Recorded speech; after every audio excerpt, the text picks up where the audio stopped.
Hello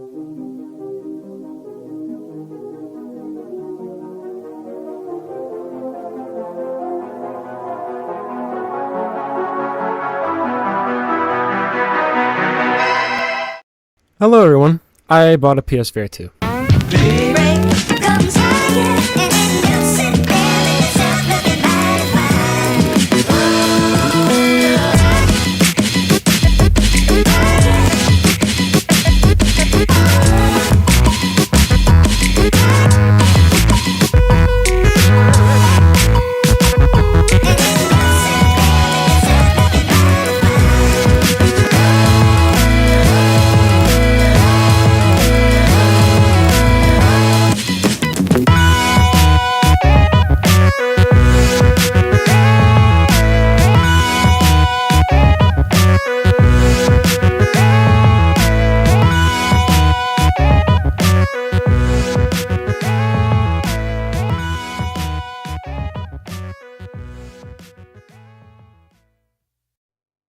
Yes, I've decided to buy a PSVR2, and while it is a nice headset, it also brings the question of, is this seemingly abandoned headset still worth it in 2026?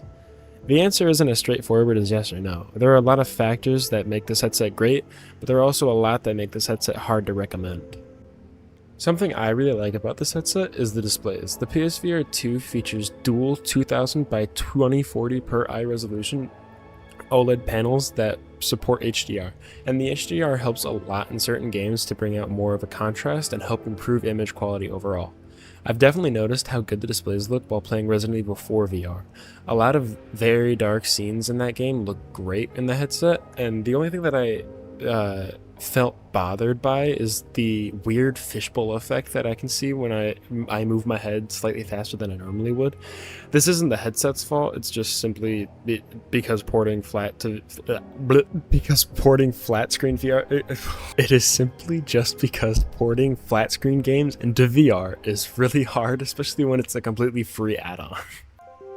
The next thing I'd like to talk about is the thing I was most excited for when buying this headset, and that is the eye tracking. Eye tracking is a feature I think should be standard in all VR headsets for one main reason: dynamic foveated rendering.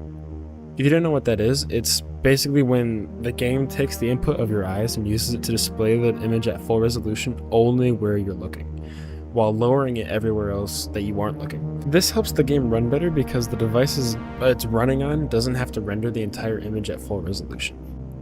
Eye tracking is also used in some games for menu navigation. I haven't seen it used in a lot of games, but I know Reach and Horizon Call of the Mountain use it the most. The next best reason this feature is useful is in social VR games such as Pavlov VRChat Allspace, which I heard is making a return in the future, and a lot of others, because it adds much more personal expression to the game. Another cool feature I'd like to mention is the haptics in both the headset and controllers. I won't spend too much time talking about this because it's just a nice little extra step Sony made for VR. I think it's really cool being able to feel getting shot in-game, and the headset haptics themselves make me feel like I want to buy a haptic vest. The sort of next-gen haptics don't just stop at the headset, because the Sense controllers also offer new haptic feedback that is the same as the DualSense controller.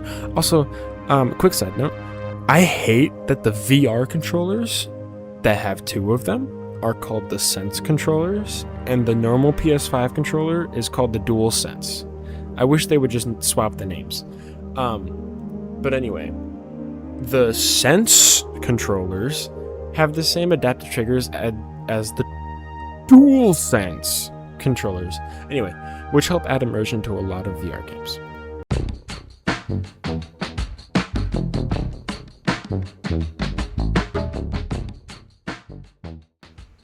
Now here's the part of the video where I want to talk about some things I don't really like about this headset. The comfortability is very lacking with the stock head strap. Because of the Halo style head strap, it doesn't have like a top strap, which is something I would like to stress and could not stress more. VR straps need to have a top strap in some way, shape, or form.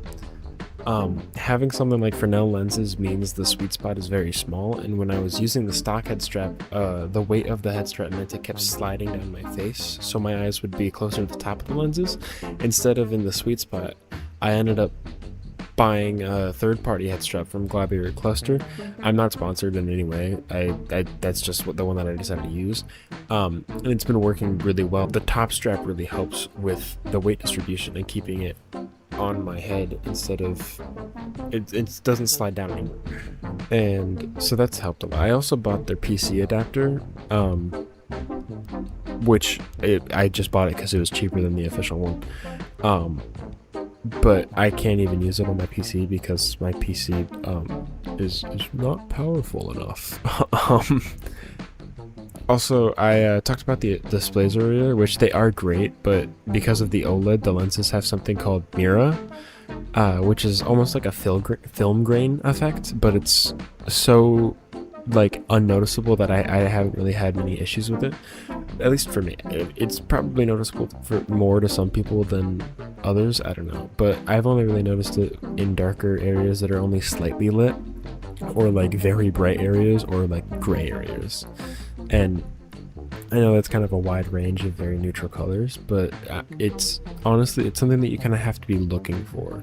It's a lot like the screen door effect. I mean, it's a little like more subtle than the screen door effect, but you have to be really looking for it in order to see it. Once you are in the headset and you're just playing the games to play the games and you're having fun, I don't think it's as noticeable as people make it out to be. So yeah.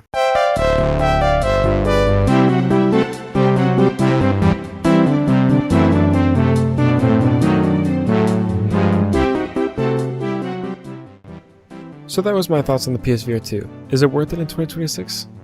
I would say yes, but it depends on what you want.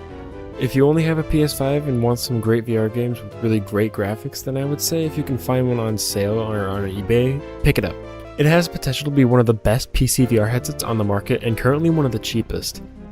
If you don't have a PC or a PS5, why are you watching this? Buy a Quest 3S or something.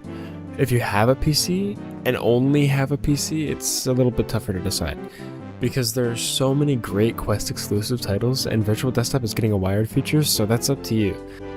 But I personally love this headset and I will definitely enjoy it more once I get the money to upgrade my PC. It will definitely turn into my daily driver for VR. In the meantime, I hope you guys enjoyed this video, and I hope it helped you if you were on the fence for it. But for now, I'll have to yap about something else later. It's pretty late. Good night, everyone.